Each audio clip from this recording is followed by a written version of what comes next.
விநாயகர் சதுர்த்தி தினத்தன்று அதிகாலையிலே நீங்கள் எழுந்திருச்சு குளிச்சுட்டு நீங்கள் உங்களுக்கு தேவையான அளவில் போயிட்டு ஒரு விநாயகர் சிலையை வாங்கிட்டு வாங்க. உங்களுக்கு ஏற்பட்ட ஒரு சைஸில் சின்ன அளவாக இருந்தாலும் பரவாயில்ல, பெரிய அளவு சிலையாக இருந்தாலும் பரவாயில்ல, வாங்கிட்டு வந்து வீட்டில் வச்சுட்டு அவருக்கு நீங்கள் அபிஷேகம் பண்ணுங்கள்.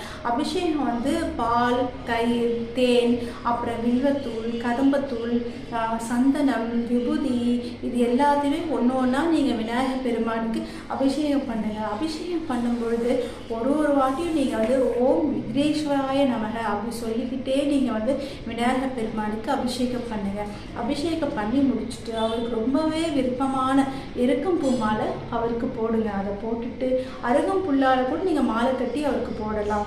இது எல்லாமே பண்ணி அழகாக அவரை ஒரு மனையில் அழகாக உட்கார வச்சுருங்க. உட்கார வச்சுட்டு ஒரு பெரிய வாழை இலை போடுங்க.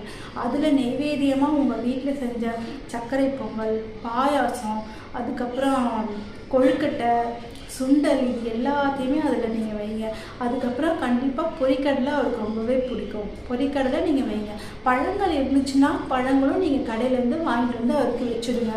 இப்படி எல்லாத்தையுமே வச்சுட்டு அதுக்கப்புறம் எல்லாத்துக்கும் சேர்த்து கற்பூரம் ஏற்றி ஆராதனை காட்டுங்க. உங்களால் என்ன உங்கள் வீட்டில் இருக்கோ அதை வச்சு நீங்கள் அவருக்கு நீங்கள் வழிபாடு செய்யலாம். கொழுக்கட்டை முடிந்தால் கொழுக்கட்டை செய்யுங்க.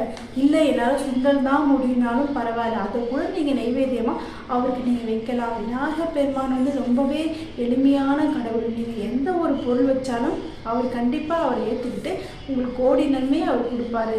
இந்த திருநாளில் நீங்கள் விநாயகர் பெருமானை வழிபாடு செய்து எப்பேற்பட்ட நவகிரக தோஷத்திலிருந்தும் நீங்கள் விடுபடலாம். அதனால் இந்த நாளை தவற விடாதீர்கள். ஓம் கணபதியே நமக.